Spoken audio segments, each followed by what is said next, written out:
So if the consultants and coaches aren't doing that projecting part, they are going to be taken over by AI sooner rather than later. Imagine if the version of success you've been chasing in general is the exact thing that it's about to make you obsolete. It's more than AI. In this episode, I talk with Liz Weber, named one of the top 30 global gurus for leadership, alongside people like Simon Sinek and John Maxwell. And she has a very clear view of who survives what's coming next. When you were starting out, what did you think success looked like? Oh, I think my vision of success was probably very similar to many other people. I thought it would be around material things. I'd have a big house, I'd have the fancy car, I'd have the bling, I'd have the high paying, high profile job. I'd have the perfect family, the perfect partner, I'd have everything. And I think like most people, once I got into the professional working world and started seeing people who were in their 40s, 50s, 60s and beyond, and when I was in my 20s, and started seeing so many individuals who were, a decade or multiple decades older than me that didn't have a lot of those things. They had some of those things, but they didn't have a lot of those things. Um, and I started to realize that the people I actually wanted to be like were the individuals that focused more on being a good person, being a good leader, being respected, staying true to who they were. And as my husband has always said, when you do the good work, the money will follow. And so the individuals that I started um, trying to emulate and that I respected were the individuals who did that. They focused on doing good work and then the money followed. The ones that focused on the money tended to treat others poorly and tended to be very um, short-term focused and very, very superficial. I remember going out with it was actually a friend of mine set me up with her father. And we went on a date, and this is a man, worth billions with a B. And Mhm. we were there, and it was like, okay, I was, yeah. And we were at a restaurant, and something or other wasn't to his liking or whatever. And he called the waiter over and he said, "You don't realize who I am. I could buy and sell you." And at that point, I'm thinking, check. Mhm. I don't understand how somebody can equate the dollars in their bank account with being able to treat a human being like that. And so Mhm. I love the fact that you're talking about success redefined from that perspective, because I'm all about, yeah, I'm not ashamed to say I'm a capitalist. I do enjoy Mhm. making money, but I Mhm. enjoy doing it in a way that makes everybody happy. Yeah, I'm not interested in making money just for the sake of it, and I think that's part of also why I wanted to really pivot my business and even this podcast to that perspective. That particularly after the vid of the co that we supposedly had to have, people's perspectives and people's attitudes to success have really changed. So, how have you seen that in your business? With the clients with whom you're working and the business that you're doing, with what people are looking at, what they value, how they interact with each other. That's it's such a seemingly simple question, but it's a very difficult question because um, the clients that I'm working with right now, I'm very fortunate in that, you know, part of my current vision of success it dovetails to what we were just talking about. It's about, doing good work and being a good person. And so my current client base, I am very fortunate. Um, Over 60% of my client base has been with me for more than a decade. And so I have a very strong retention and referral base because of our relationship and the work that I do with my clients. Do I charge a fair fee? Yes. Am I low? No. Am I probably as high as I could be? No, because I value them calling me without question versus calling me to say, how much is this going to cost? Mm. Um, and so I put that out there because that's the type of relationship that I have with my clients. It's very, very candid, very honest, but also very trusted. I say that because, again, the clients that I work with, because I have been with so many of them for more than a decade, and those that are fairly new, I've got a good handle on what they're dealing with. I would say for the majority of them is since COVID, we all know things have been crazy, and things are very crazy here in the States right now for political reasons, societal reasons, all kinds of weird reasons. And a lot of my clients are just tired, because change is always changing, but the pace of change and the types of things that we're now dealing with as leaders, we've never had to deal with before in the workplace. And it's just adding more frustration and confusion as to what behaviors are acceptable and not acceptable in the workplace.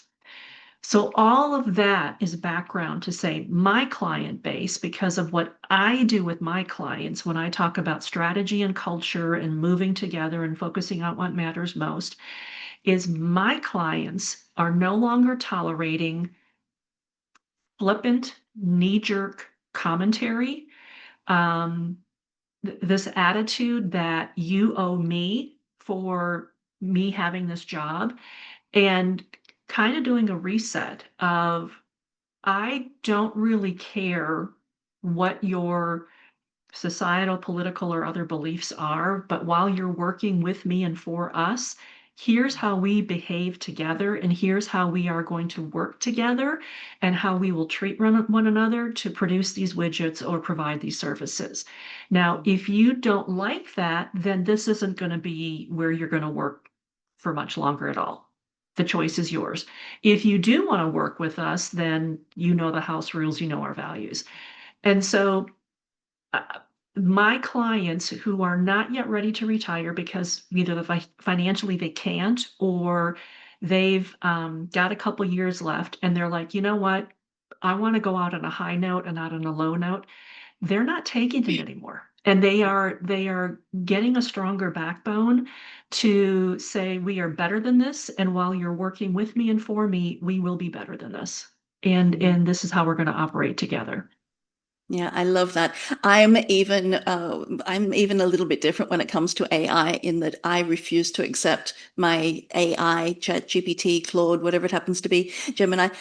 I refuse to accept them being disrespectful. And actually, I'll Mhm. put up on the screen just a snippet of conversation that I had with Claude, where it was like, yeah, I sent that to a couple of friends and going, I love it when AI is respectful, but it's part of what you do and don't tolerate Mhm. from Yeah. the people, the technology, from the everything around you. Yeah. And I Yeah. think you're spot on that that is definitely part of redefining success, redefining of what my world, my life, my day-to-day existence Mhm. is for me to inhabit this place. Yeah. And so a little bit more information then on what are the types of clients that you're working with, Liz, and what are they seeking?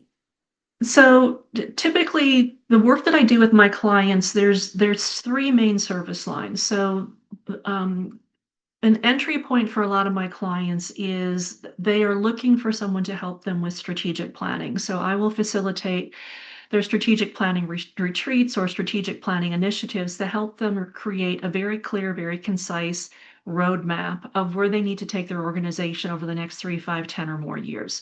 So it's strategic planning, consulting, and facilitation.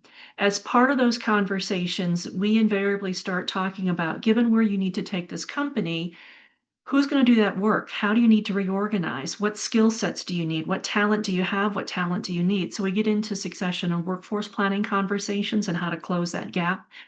And then the third thing that I do with my clients is my company used to be a training company primarily, but we will still do some training. But I spend most of my time in a leadership advisory and executive coaching capacity, where it's either one-on-one or one to the group. So I am advising the leadership team, the ownership team, the board of directors on what to focus on and how to move their plans forward, how to interact with their executive teams or C-suite, their boards, whatever it might be, to keep things moving forward. And my client base is comprised of private sector companies. Quite often, a lot of them are family owned, typically second generation or transitioning into second generation. I do a lot with financial services firms, which for me is investment companies, banks, credit unions, insurance companies. I do a lot with state government. I do a lot with professional trade associations, and I do work with manufacturing companies. So it's a broad diversification across industries, but leaders are leaders regardless of the industry, and they're dealing with people, and we know people are wacky. So, a lot of the conversations are how do I communicate to my team, to my people, so they understand what I'm seeing in my head? How do I keep them aligned? How do I keep them working well together to do what we need to do in the timelines we need to hit to move this thing forward? And so, um, a lot of those conversations that I have either one-on-one or one to group, I'm hearing their frustrations and where they're getting bogged down and where they're hitting a roadblock.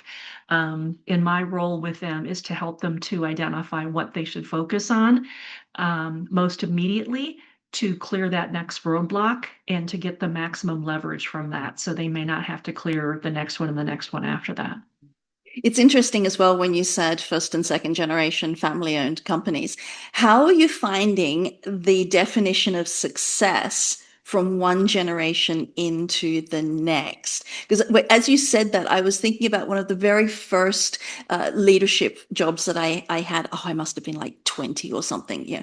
Mhm. And I remember thinking how differently the patriarch, who he was already the second generation, how Mhm. differently he viewed success than his children, who had been not just groomed to take over, but he was actively pitting them against each other to Mm. see who would take over and it just was so different. And so that was where my mind just bridged as you were talking about first and second generations. So how are you Mhm. finding that they tend to look differently at success? Well, from my client base, it's family driven. The example you just shared, um, I should categorize, but that's dysfunction. That's a dysfunctional Absolutely. family right there. Yes, And definitely. Yes. I'm fortunate in that my family business clients are not like that. Every family has their own quirks, but they're not to that degree. And one of the things that I do with my family-owned business clients is I make it abundantly clear to them that their business is my client. It's not the founder. It's not mom and dad. It's not Gen 2. The business is the client. So to your example, to your case, you know, one of the conversations I have with my clients is, when mom or dad or mom and dad are ready to step down, just because you may have an oldest son or daughter doesn't mean that person's the right one for the job. We need to Exactly. look at what are the attributes of the next CEO? What does this company, as it will be 5 years from now, 10 years from now, 20 years from now, what type of a leader will it be? And then who in our pool of candidates has those skill sets? And sure, we can start grooming, son or daughter to move into that. But if they don't have the skill sets and if they don't have the attributes, I have been very clear with my clients, this is not a good decision for the company. This is not a good decision for him. In one case, I'm visualizing in my head, because he's going to be miserable because he will not be successful. And the rest of the family is going to be looking at him to perform, which is going to add the pressure on him. It's going to create dysfunction within the family, and you have to have Thanksgiving dinner together. So why do that to him, to the family, to the business, and then create that kind of stress and turmoil for the employees? just because you want to pass this on to your child. Why don't we find a better role for him and find someone for the CEO role to actually lead this company to where you want to take it?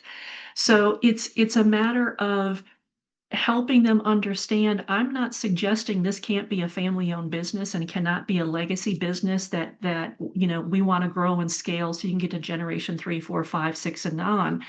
It doesn't mean you need to have a family blood member sitting in the CEO role when he or she Exactly. is not skilled to do it. Mm, exactly.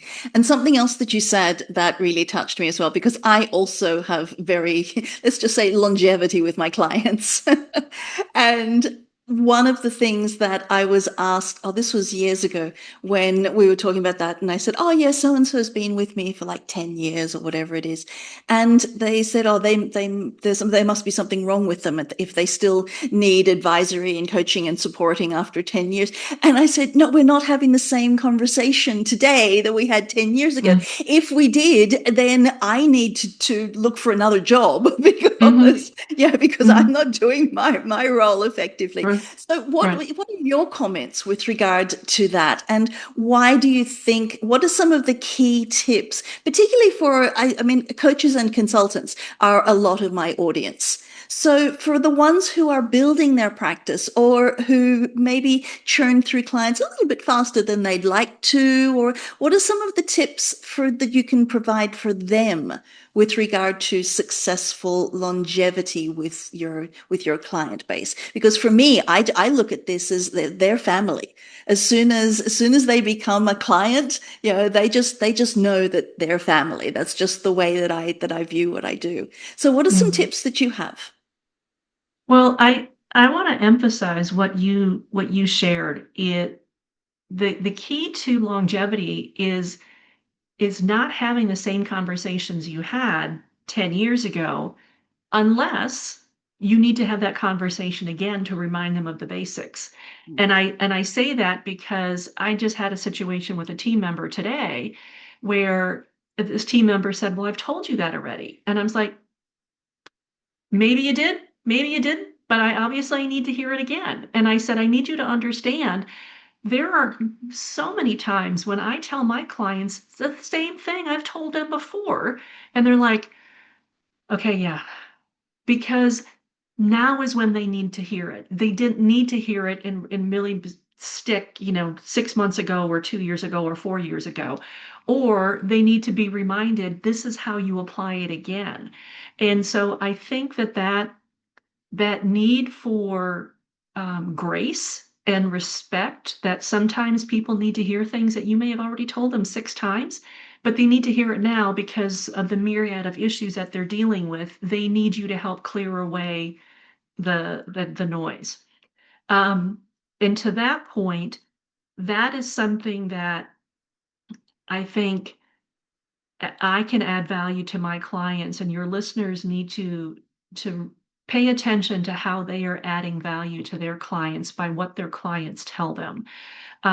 Because I just had a very senior person last week tell me during our monthly conversation, and she just took this big sigh at the end of our conversation, and she said, "You just are always able to in a very kind way take the emotion out of the issue and help me see it objectively for what the scenario is so that I'm able to then take a big breath and gather the words to have the next conversation with a team member, with a colleague, with whomever, to move this issue forward."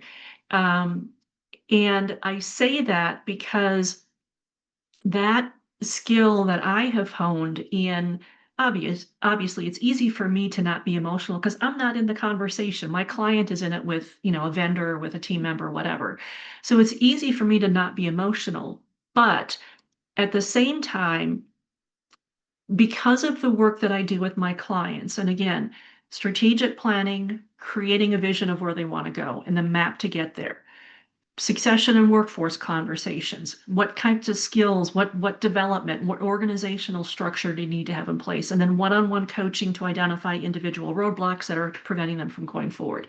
That's where my head is working with them on a constant basis. So If you think about that, that is a cycle. So with my clients, about every 3 to 5 years, they're looking for a full refresh, even though on their strategic plan, we are meeting once a quarter to keep it dynamic. So there is a cyclical nature to that work. Succession and workforce planning, if we are doing our jobs well, me marrying with the leadership team, and we are developing people, we are moving them up and throughout a hierarchy. So we are constantly identifying new skill sets, new positions, new responsibilities. So there's growth and there's movement in that. And then with my coaching one-on-one or one in group, I'm able to drill down into individual issues. So I start getting an understanding of where their base level skills are as leaders and where they need to go. All three of those main service lines, if you listened intently, they all have a growth path. They all have a very repetitive growth path that they're on. And so wherever my client, whenever they talk to me in whichever one of those scenarios and wherever they are on that curve of growth, I know what's coming next and I can advise them on here's what's going to happen next if you do this. And so I'm always pulling them to the next level. And for your listeners, I encourage them to think about what is the trajectory of their services. If they're just providing an answer to an immediate solution, that's helpful. That's why the client hired you in the first place. But given the situation they're in and given that problem they faced in the first place, if they resolve it, what is likely the next problem they're going to have? If they don't resolve it, what is likely the next problem they're going to have? And start doing a map of what is likely to occur next. And if you have the skill sets to support them at that next step, that's how you start getting longevity and repeat clients and trust with clients. So they tend not to push back on me because I've given them I've shown them time and again, if we do X, we're then going to expect Z because this is what happens. And they've seen it happen enough times because of my client base. I've seen it happen enough in different industries that I can bring it to them. Yeah. And I think that's also a really interesting point. I mean, you and I both have had a really broad range of experience across so many different areas that people would go, "What, really?" It was I think last week I was having a conversation with a client and we covered like 7 completely different topics, from artificial intelligence through to something to do with nutrition or something. And yeah, I'm going, yeah, this, and I'd suggest da da da, and look here. And we reached one point and she just stopped and went quiet and she said, "You're a freak of nature." And I went, "I'll take that as a compliment." But you're the same in that we have this broad range of background and experience that we're able to bring to these sorts of things. And I love that that's as a suggestion for people because so often they'll put blinkers on and just go, "Okay, yeah, I'll do this and I'll focus in on this." And we're all taught to niche down, niche down, niche down. But there are challenges with niching in that you're only giving one perspective back to your client base. So Well, if I please. could add something very, very quickly to that, Yeah, because please. I see this with some colleagues that are of mine that are new to the consulting arena, and they're doing exactly what you alluded to. They started a consulting business to provide a service, but what they're doing is they are providing a transactional service. Mhm. So I ask you for X, you do X. Ding, check mark, done. You come back and you say, what do we want me to do next? So then I tell you something else. You're really nothing more than an employee, basically Exactly. waiting for direction. That's not consulting and that's not coaching. That is a contract employee that's waiting for information. What a consultant does differently is, okay, you asked me for X. Help me explain why. How did you get to X, or why is X an issue? Okay, I will solve X. And then what I would recommend is after X, we do 1, 2, and 3, because that will help us leverage X so that you now receive these kinds of returns. That's what a consultant does. It's not only solving the problem, but looking at, so what's going to happen next, and providing that insight of a service that I hadn't even thought about yet, but opening my eyes to, here is the next scenario that I need to be preparing myself for, versus a simple transaction. Because a simple transaction, um, AI can take that and wipe that away. AI can also do some projections.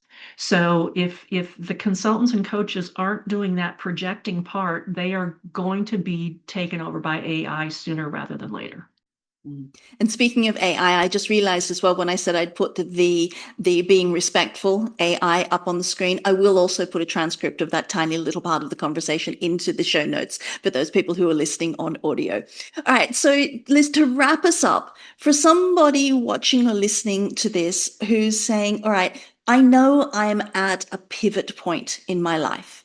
I know that I need to do something different or to look at my life different. You just know you're at that point, but they don't know what to do next to define what success will look like for them in whatever is this next part of their journey.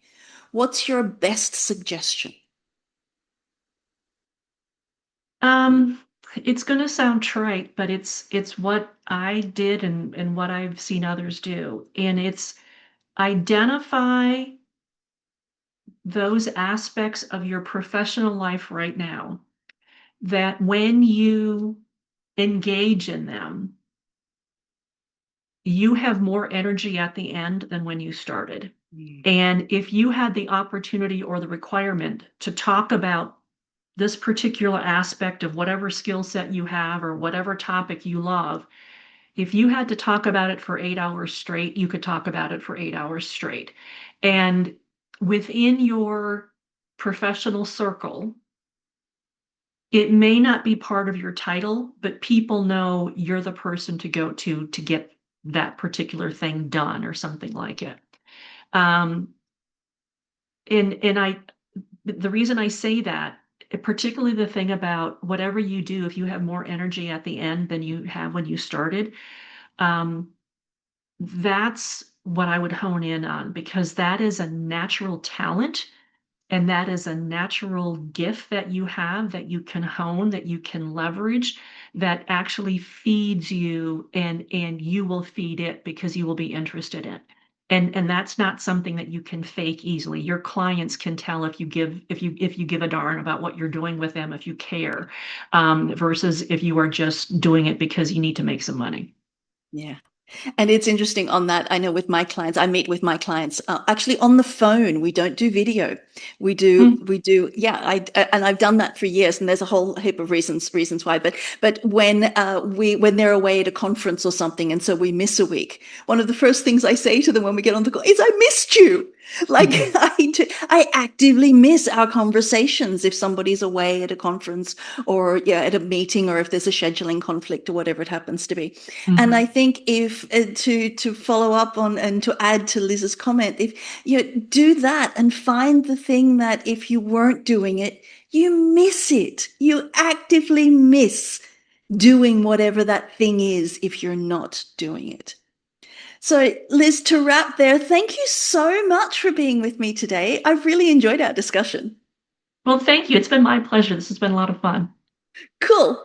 And all of Liz's information is in the description, and feel free to reach out to her for more information. So, this is Success Redefined. I'm Bella St. John, and we'll see you next time. Bye.